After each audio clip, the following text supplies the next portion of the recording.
हमारे भारत देश में हमारे बाबा साहेब का महापरिनिर्वाण दिवस के रूप में उन्हें श्रद्धांजलि दी जा रही है। तो आज हम उनके जीवन के बारे में चर्चा करेंगे और आज मैं आप सभी बच्चों के उनके बलिदान जो हमारे लिए दिए थे, मैं आप सभी बच्चों को सुनाऊंगी। ठीक है, ध्यान से सुनना। हमारे बाबा साहेब का जो पूरा नाम था डॉक्टर भीमराव रामजी अंबेडकर था और बाबा साहब का जो जन्म था वो 14 अप्रैल सन 1891 महू इंदौर मध्य प्रदेश में हुआ था। कहाँ पे हुआ था? महू इंदौर मध्य प्रदेश में 14 अप्रैल सन 1891 में उनका जन्म हुआ था। और हमारे बाबा साहेब का जो पिताजी का नाम था रामजी मालोजी सतपाल था। पिताजी का नाम था रामजी मालोजी सतपाल था और उनके माता जी का नाम था भीमाबाई। हमारे बाबा साहेब की 2 पत्नियां थी। पहली पत्नी का नाम था रमाबाई और दूसरी पत्नी का नाम था सविताबाई। हमारे बाबा साहेब ने बौद्ध धर्म को अपना लिया था। इनके पीछे भी बहुत बड़ा कारण ये था क्योंकि जो हिंदू धर्म में जो था वो जातिगत भेदभाव बहुत ज्यादा थे। उसमें दलित जो लोग थे उन्हें यानी कि मंदिर में जाने का अधिकार नहीं था, पूजा पाठ करने का अधिकार नहीं था। जो ब्राह्मणवादी जो लोग थे सिर्फ और सिर्फ वही पूजा करते थे। इसलिए हमारे बाबा साहब ये जब देखा, उन्होंने बचपन से देखा ये भेदभाव, इसलिए जब वो पढ़ लिख के एक समझदार व्यक्ति बने तब उन्होंने बौद्ध धर्म को अपना लिया था। क्योंकि बौद्ध धर्म एक ऐसा धर्म है जिसमें समानता है, जिसमें कोई भेदभाव नहीं है। वहाँ पे सभी लोग, पशु पक्षी समुदाय को सब एक समान माना जाता है।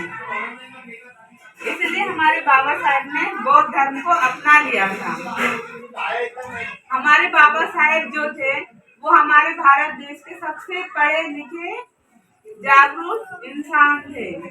हमारे बाबा साहेब ने ही सबसे ज्यादा डिग्री हासिल की थी पढ़ाई में। एमए किया था उन्होंने, बीए किया था, पीएचडी, एलएलबी, एमएससी, बीएससी की डिग्री हासिल की थी। और हमारे जो बाबा साहेब का जो पेशा था वो एक अच्छे लेखक भी वे एक राजनीतिक भी थे, वे एक समाज सुधारक थे जो लोगों को जागरूक करने का कार्य करते थे। वे एक लेखक भी थे तो वो एक लेखक के माध्यम से भी लोगों को जागरूक करते थे। वे एक अर्थशास्त्री भी थे और शिक्षाविद भी थे। हमारे बाबा साहेब को बहुत सारे पुरस्कारों से भी नवाजा गया था। बाबा साहेब को भारत रत्न से सम्मानित किया गया था, बोधिसत्व से सम्मानित किया गया था, द ग्रेटेस्ट इंडिया। और हमारे बाबा साहब का एक नारा था, वे ये नारा था, शिक्षित बनो, संगठित बनो और संघर्ष करो। हमारे बाबा साहेब का ये कहना था कि हमें शिक्षित रहना बहुत जरूरी है, हम सभी लोगों को संगठित रहना बहुत जरूरी है और हमें संघर्ष करना चाहिए। हमें सबसे ज्यादा शिक्षित हासिल करना है, शिक्षा को हासिल करना है। हम सभी समुदाय को एक संगठित रहना चाहिए क्योंकि एक अकेला इंसान नहीं कर सकता। जब अपन संगठित रहते हैं तो एक अलग से हमारे पास ताकत रहती है ना। और हमें संघर्ष करना चाहिए, हार नहीं माननी चाहिए। ये हमारे बाबा साहब का नारा था। हमारे बाबा साहेब को भारत सरकार ने हमारे भारत देश के प्रथम कानून मंत्री बनाया गया था और हमारे बाबा साहेब ने ही संविधान की रचना की थी। संविधान की रचना इसलिए की थी ताकि हम सभी को हमारे हक मिल सके। हम संविधान में सभी के अधिकार है ना। महिलाओं के लिए अलग अधिकार है ना, बच्चों के लिए अलग अधिकार है, शिक्षा के लिए अधिकार है। संविधान एक ऐसी किताब है जिसमें हमारे भारत देश में सभी को अधिकार मिलता है और संविधान के माध्यम से ही पूरा देश चलता है। कानून सभी चीजें संविधान के माध्यम से चलता है। हमारे जो बाबा साहेब के जो कार्य थे, 1936 में स्वतंत्र लेबर पार्टी की स्थापना की थी। 1936 में उन्होंने लेबर पार्टी की स्थापना की थी। हमारे बाबा साहेब ने दलित बौद्ध आंदोलन को प्रेरित किया गया था। उन्होंने बौद्ध धर्म अपनाने के लिए एक बहुत बड़ा आंदोलन किया था, लोगों को जागरूक किया था और बौद्ध धर्म अपनाने के लिए भी उन्होंने एक बहुत बड़ा आंदोलन किया था। अछूतों से सामाजिक भेदभाव के विरुद्ध अभियान चलाया गया था। जो अछूत जाति के जो लोग थे उनके साथ भेदभाव किया जाता है, तो इसके विरुद्ध में उन्होंने आंदोलन शुरू किए थे ताकि जो लोग थे उनके साथ कोई भेदभाव ना हो। इस प्रकार उन्होंने श्रमिकों और किसानों और महिलाओं के अधिकार का समर्थन भी किया था।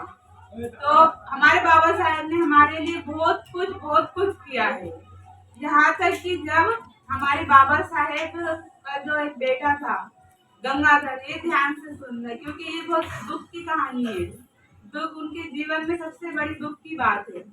हमारे बाबा साहेब के जो छोटा बेटा था गंगाधर नाम था उनका, जब उनकी तबीयत खराब हो गई उस बच्चे की, और वो बच्चा यानी कि धीरे धीरे बोलना ही शुरू किया था, तभी उन यानी कि एक अलग सा खुशी का माहौल था घर में।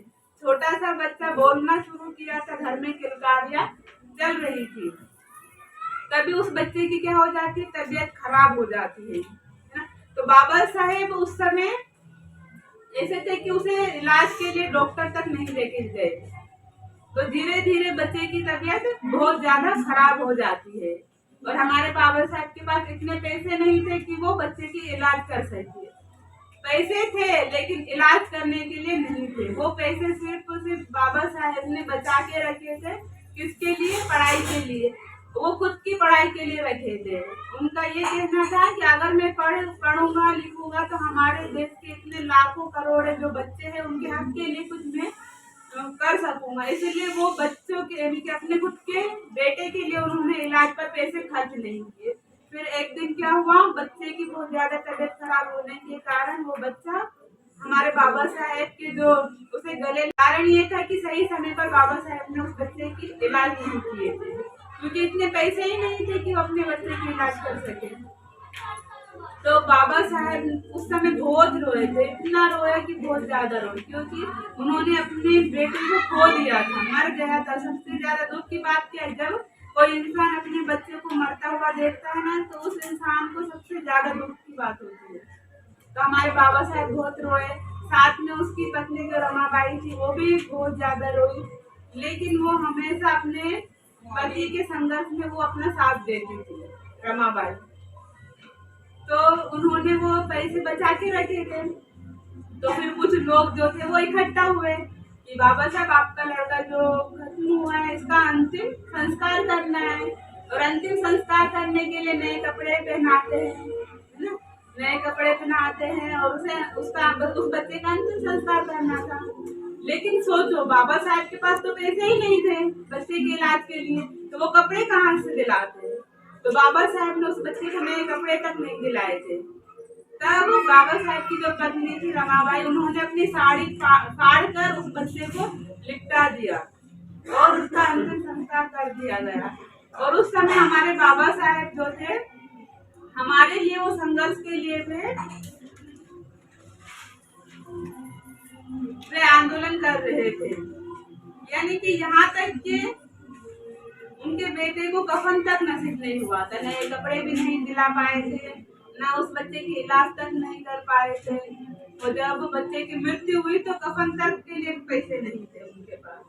बाबा साहेब को बहुत ज्यादा दुख था, लेकिन वो यही समझते थे कि मुझे हमारे लिए संघर्ष करना था।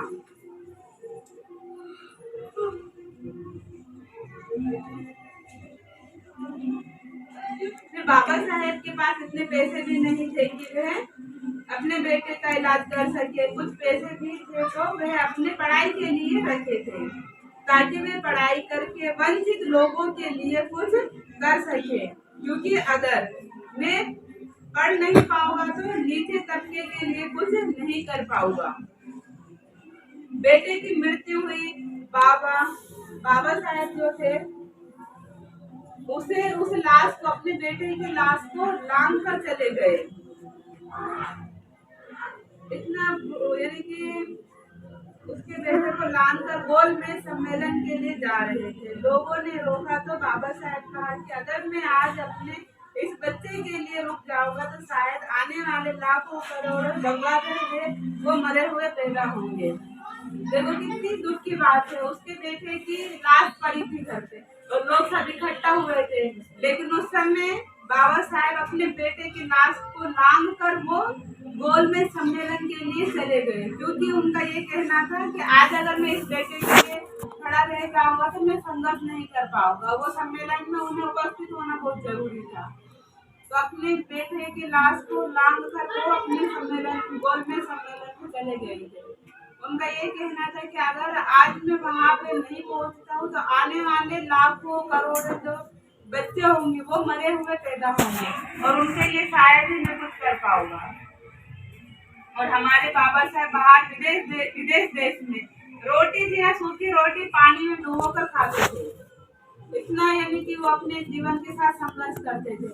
और उनकी जो पत्नी थी वो घरों घरों के बर्तन मांजती थी, तब जाके उनके घर का जो चलता था।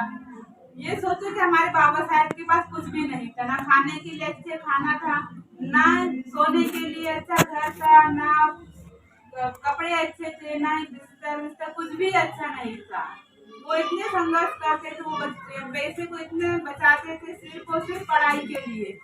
खुद तो इतना पढ़े ताकि अपन को हक मिल सके। उन्होंने बहुत कुछ हमारे लिए बलिदान दिया। उन्होंने अपनी बीवी को खो दिया, बच्चों का बलिदान कर दिया।